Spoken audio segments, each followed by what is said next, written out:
Kotshim. Le texte nous dit Vaïdaber Hashem el Moshe lemor, Daber el kol edat Israël, Va'amarta alem, Kotshim tiyu ki kadoshani Hashem elokechem. Donc, soyez saints. Dieu nous demande d'être saints. Et Dieu dit une phrase tout à fait mystérieuse soyez saints parce que moi, je suis moi-même saint et je suis votre Dieu. Bon, alors il faut expliquer cette liaison logique entre l'exigence de sainteté qui est ordonnée à Israël, liée au fait que Dieu lui-même est saint. En quoi est-ce que c'est lié? Mais avant ça, on va voir une marloquette, une discussion entre Rashi et le Rambam. Rashi dit, c'est quoi la sainteté?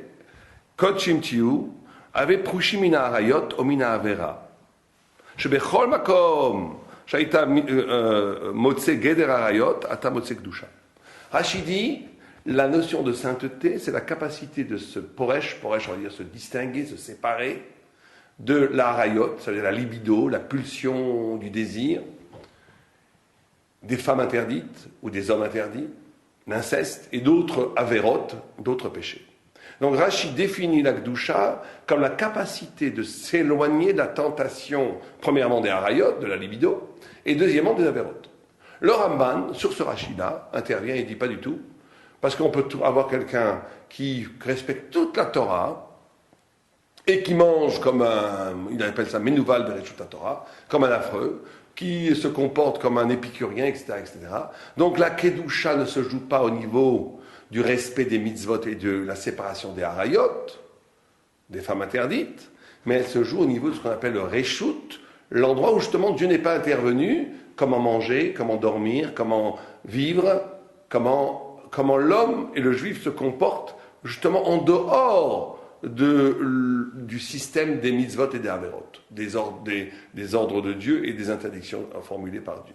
C'est ça la discussion fondamentale dans Kotshim entre Rashi et le Ramban. Comment expliquer cette discussion? Alors, si on regarde les textes, il y a trois axes fondamentaux. Comment expliquer cette discussion? Le premier axe, le plus simple, Rashi, on pourrait presque dire, il dit, on ne peut pas être plus royaliste que le roi. Celui qui fait la Torah et celui qui la fait vraiment, de façon automatique devient saint. Il n'y a pas besoin de travailler sur le Reshut, ou plutôt, le Reshut doit être une conséquence, la sanctification de l'espace libre où Dieu n'a pas ordonné quoi que ce soit. Quand on mange sa côtelette, quand on regarde les arbres, il n'y a pas ici d'injonction divine, ni en bien ni en mal. Ce vécu-là va être influencé fondamentalement par le rapport au mitzvot. Donc Rashi pense que si quelqu'un fondamentalement respectait la Torah, il serait automatiquement saint. Parce que la Torah est totale, et la Torah a la possibilité de nous rendre saints par le fait même qu'on la respecte. Il n'y a pas besoin de rajouter un travail sur le Reshut. Le Reshut est une conséquence d'une vraie respect de la Torah. Tout le monde comprend que quand Rashi dit ça, Rashi connaissait la question du Ramban. Rashi pouvait tout à fait imaginer quelqu'un qui faisait toutes les mitzvot et qui se comportait comme un cochon, excusez-moi l'expression.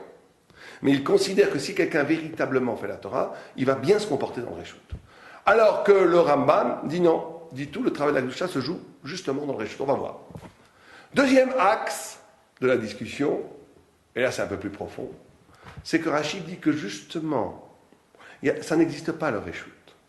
Quelqu'un qui sera véritablement séparé des harayot, du désir, de la libido mal ordonnée, mal non sanctifié, le désir bestial, quelqu'un qui vit au niveau bestial, et qui transgresse les avérotes, de façon automatique, il va avoir un comportement négatif dans la liberté, dans le Reshut. Ça veut dire, c'est-à-dire que Rashi considère que respecter la Torah, c'est être poresh. Il ne dit pas ne pas faire des avérotes d'ailleurs, il dit se séparer de l'avérote.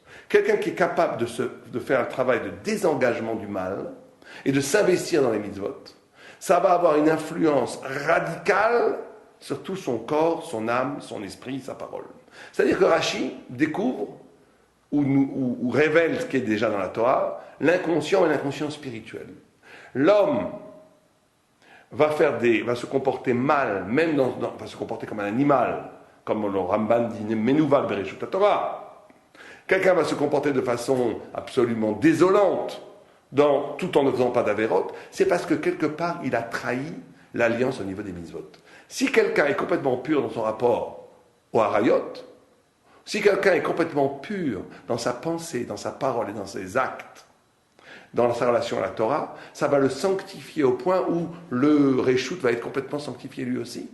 Et d'un autre côté, si quelqu'un n'a pas réglé son problème avec des désirs interdits, avec des désirs qui vont contre le sens de l'être et le sens donné par Dieu, même s'il ne va pas franchir le pas de transgresser la Avera, de toute façon, comme ce n'est pas résolu en lui, ça va se répercuter en frustration dans sa façon dont il mange, dans sa façon dont il parle, dans sa façon dont il se conduit dans le Réchout.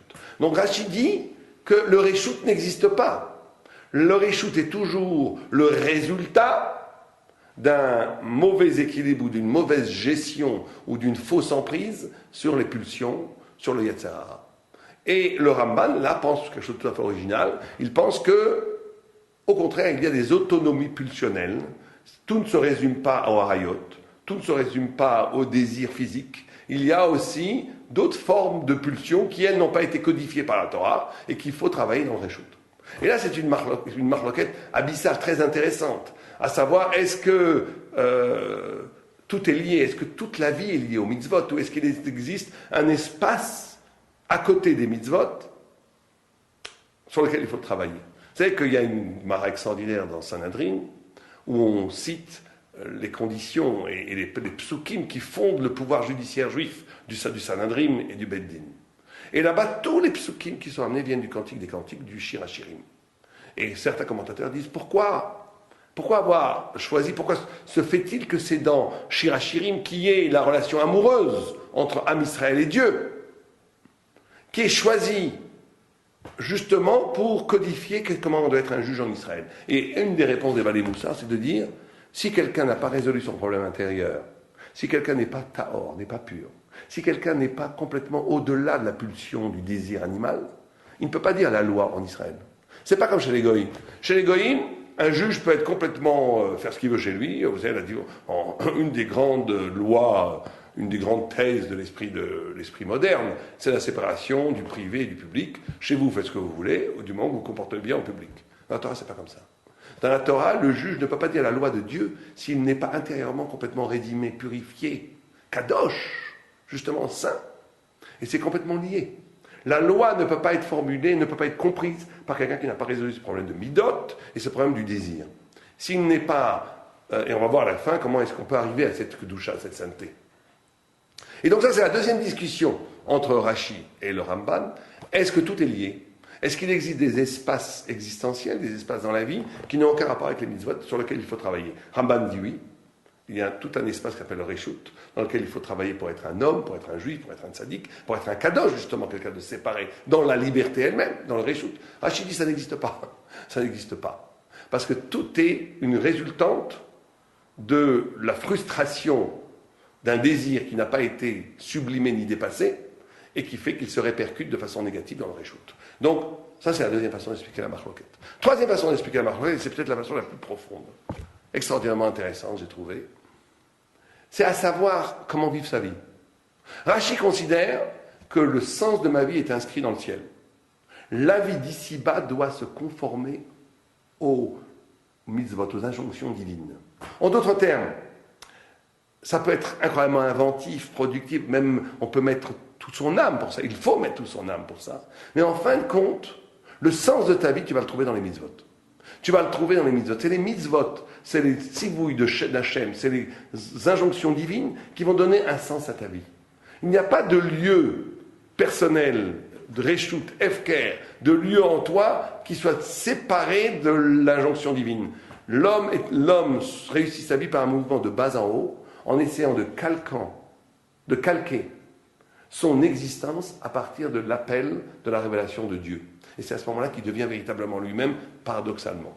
Le Ramban pense que c'est pas comme ça. Le Ramban pense que les mitzvot sont une révélation de Dieu qui nous sont données, mais à côté de ça, il y a tout un espace qui est purement humain, où Dieu n'intervient pas. Et c'est à l'éclairage des mitzvot qu'il va falloir donner un mouvement là, plutôt, pas de haut en bas comme Rashi, où c'est Dieu, où les mitzvot définissent l'homme, mais c'est où l'homme, à partir du bas en haut, qui va essayer de donner un sens au Réchout.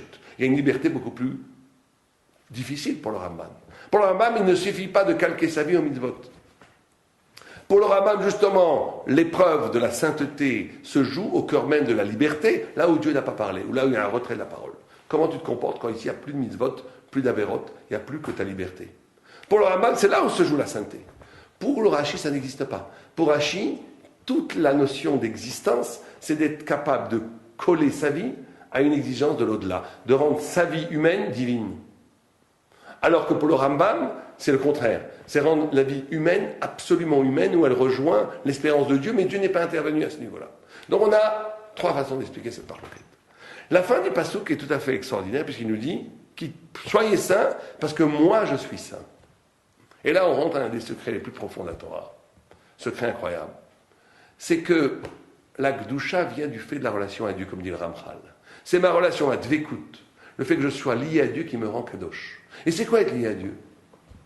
Alors, avant tout, c'est d'imiter son anaga. Vous savez que toutes les anagotes qui sont demandées à l'homme, on ne demande jamais une anaga, on ne demande jamais un comportement à l'homme, si ce comportement lui-même n'est pas un comportement que Dieu exerce. Pourquoi est-ce qu'on doit être bon? Parce que Dieu est bon. Pourquoi être rachum, ou rachum, gamafata, rachum? En d'autres termes, lui est compatissant, soit compatissant. Lui est juste, soit juste. Lui est bon, soit bon. D'ailleurs, les faire des midotes, on se comprend la sniout, où est-ce que Dieu se manifeste en sniout? Ou bien la ira. Dieu n'a pas de ira. Bon, ça serait un coup en soi. Mais il faut trouver une anaga de ira. Comme le paradis sacré dit, la ira, c'est la notion de shakai, de dai. Dieu arrête. La crainte, c'est d'être capable d'arrêter. Bon. En tous les cas, on ne demande pas à l'homme un comportement si ce comportement n'est pas exercé par Dieu lui-même.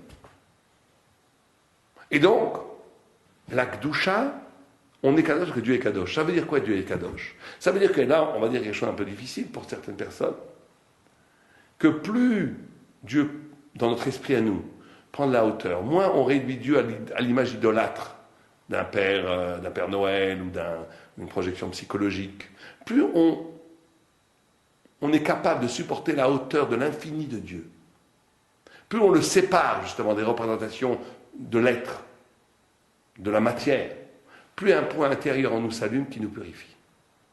Et ça, c'est un mystère extraordinaire. C'est le mystère de l'alliance. C'est que l'alliance, on dit koret brit. Couper une alliance. Alliance, ça veut dire lien. Koret, ça veut dire couper. Le Gaon de Vilna dit ces deux termes contradictoires.